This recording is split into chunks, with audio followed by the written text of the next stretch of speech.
Air hostess pilot కావాలి అన్నదే మీ కల అయితే ఏరో ఫాల్కన్స్ ఏవియేషన్ అకాడమీ అడ్మిషన్స్ కోసం డిస్ప్లేలో కనిపిస్తున్న నంబర్ కి కాంటాక్ట్ చేయండి. సో ఈ సబ్జెక్ట్ మీ దగ్గర ఉన్న నాలెడ్జ్ ఇది, మీరు ఇన్ని చేశారు, మీ లైఫ్ జర్నీ ఇలా రన్ అయింది.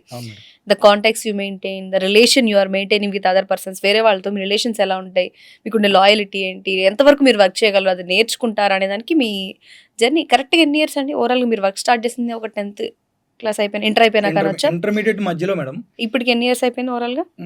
ఇంటర్మీడియట్ ఆల్మోస్ట్ ఒక 2012 ఇంటర్ అంటే ఇప్పుడు లీక్ అయిపోతాయి.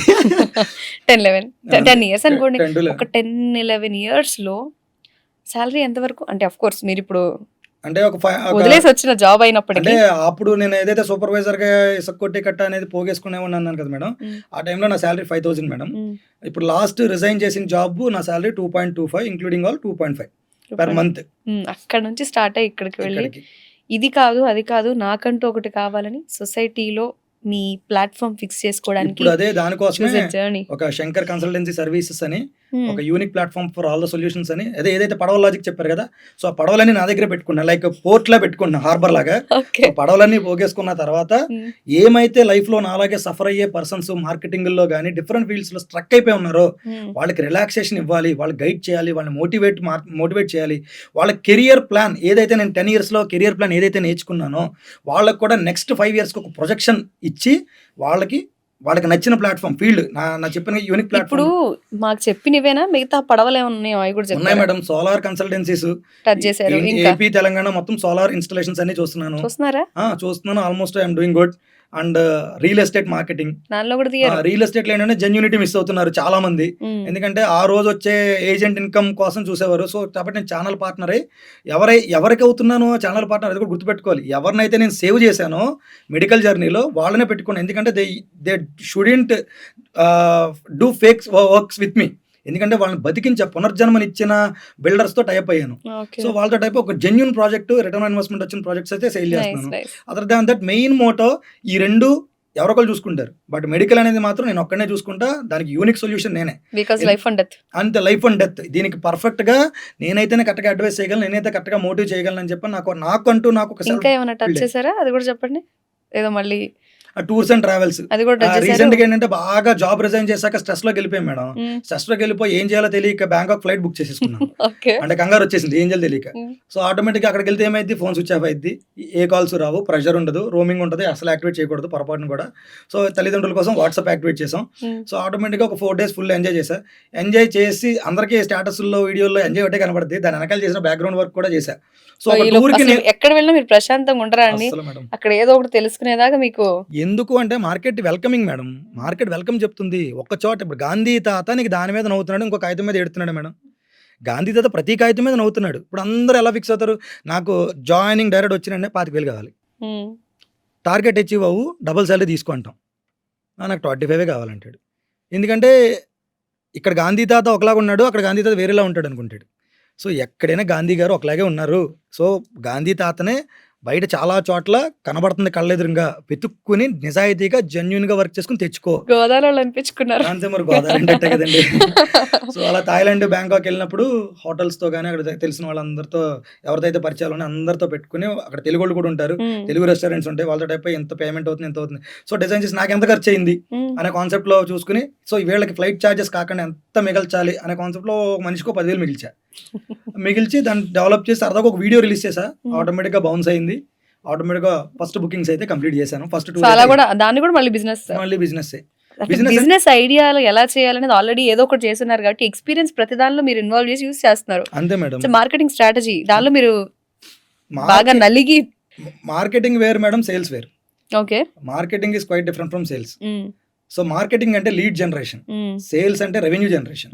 సో ఈ రెండు తెలియక అందరూ కూడా మార్కెటింగ్ సేల్స్ అంటారు. సో దీనికి రూట్స్ ఉంటాయి, చాలా డిఫరెంట్ గా మాడ్యూల్స్ ఉంటాయి, స్ట్రాటజీస్ తెలియక బిజినెస్ ఓనర్స్ కూడా చాలా మంది పప్పులో కాలేస్తారు. ఒక సిస్టమ్ డెవలప్ చేసుకోవడంలో ఫెయిల్ అవుతారు, ఒక ఎన్విరాన్మెంట్ క్రియేట్ చేసుకోవడం ఫెయిల్ అవుతారు. అన్ని నాగే కావాలి, అన్ని మీదెట్టేసుకుని, అంటే లైక్ ఎలా అంటే ఎంప్లాయీ వచ్చినప్పుడు ఎంప్లాయీ కంటే ముందు ఓనర్ ఆఫీస్లో ఉంటాడు, ఎంప్లాయీ వెళ్ళిపోయిన తర్వాత ఆఫీస్ నుంచి బయటకు వెళ్తాడు. సో అది బిజినెస్ మ్యాన్ ఎలాగవుతాడు? సీరియస్లీ ఎంప్లాయీకి అబ్జర్వర్ అవుతాడు.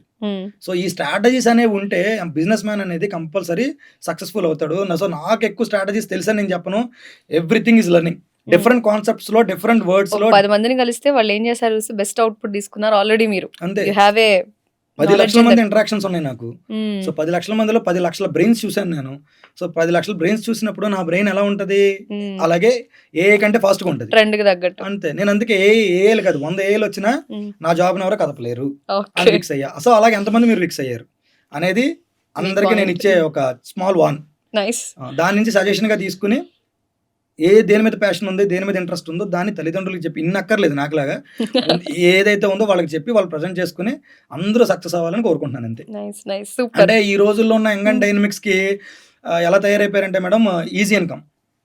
నేనేమంటానంటే ఈజీ ఇన్కమ్ ని ప్యాసివ్ ఇన్కమ్ మీద కన్వర్ట్ చేసుకోవాలి. సో ప్యాసివ్ అంటే నువ్వు పడుకున్నా నీకు డబ్బులు వస్తాయి, కూర్చున్నా డబ్బులు వస్తాయి, నువ్వు వేరే ఊరు వెళ్ళినా వస్తాయి, నువ్వు ఫోన్ ఆన్ చేసినా ఆఫ్ చేసినా వస్తాయి. అలాంటి సిస్టమ్ ఎప్పుడైతే క్రియేట్ చేసామో ముందు ఫైనాన్షియల్ ఫ్రీడమ్ అనేది స్టార్ట్ అయింది. ఫైనాన్షియల్ ఫ్రీడమ్ స్టార్ట్ అయినప్పుడు బ్రెయిన్ షార్ప్నెస్ అనేది ఇంకా పెరుగుద్ది.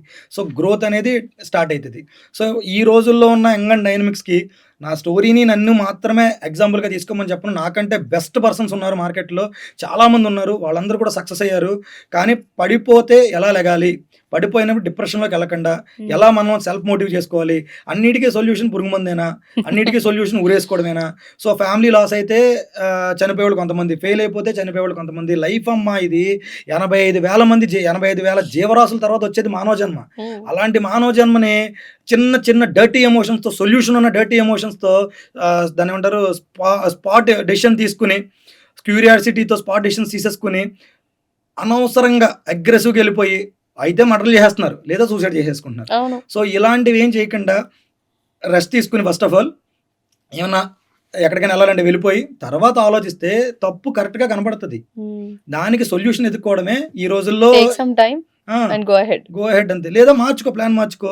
అవ్వలేదు, బీటెక్ ఫెయిల్ అయ్యవా, గో ఫర్ డిగ్రీ. ఏమైంది, ఎవరేమన్నారు, డిస్టెన్స్లో కట్టుకో. లేదా ఎంబీబీఎస్ సీట్ రాలేదా, నీకే కాదు నేను పక్కన సుబ్బారావు కూడా రాలేదు, ఆయన మర్చిపోతాను, వచ్చిన ఎగ్జాంపుల్గా తీసుకున్నాను. ఏది లేదో దానికోసం ఏడవకు, ఏది ఉందో ఏది సాధించాలో దానికోసం పరగబెట్టు. ఇప్పుడు పక్కోడికి బెంజ్ కార్ కొన్నాడు, సో దాన్ని నువ్వు కెరియర్లో పెట్టుకో. నేను బెంజ్ కార్ కొనాలి సుబ్బారావు లాగా, ఆడు కొనేసాడు బాబోయ్ నేను కొనలేదు, నేను ఇప్పుడు అర్జెంట్గా మామనగలు తాకట్టు పెట్టి బెంజ్ కార్ కొనేయాలి, లేదా ఫ్లాట్స్ అన్నీ కూడా పెట్టేసి కొనేయాలి. ఏమవుతావు, వాడికి ఎక్కువే కొనుక్కున్నాడు, నువ్వు ఎక్కువ సంపాదించి కొనుక్కో. ఏం చేస్తున్నారు కంపారిజన్. సో ఈ బెంజ్ కారుని పక్కన పెడితే ఈ పక్కన చూడండి, నీ ఏజ్లో నీతో ఉన్నవాడు ఒక బెంజ్ కారు ఇంట్లో ఇస్తే తీసుకున్నాడు, ఈ పక్కన ఇంకొక పర్సన్ అదే ఏజ్లో ఉన్న పర్సన్ బెగ్ చేసుకుంటున్నాడు. సో వాడికంటే నేను బాగున్నా. నాకు కూడా అర్థమైంది. మోటివేషన్ బేవచ్చంగా చూసి ప్రపంచంలో దాన్ని అప్లై చేస్తారు మీరు శంకర్ గారు. అండ్ ఫస్ట్ ఆఫ్ ఆల్ మీరు ఫేస్ చేశారు, that's true. Air hostess, pilot కావాలి అన్నదే మీ కల అయితే ఏరో ఫాల్కన్స్ ఏవియేషన్ అకాడమీ అడ్మిషన్స్ కోసం డిస్ప్లేలో కనిపిస్తున్న నంబర్స్ కి కాంటాక్ట్ చేయండి.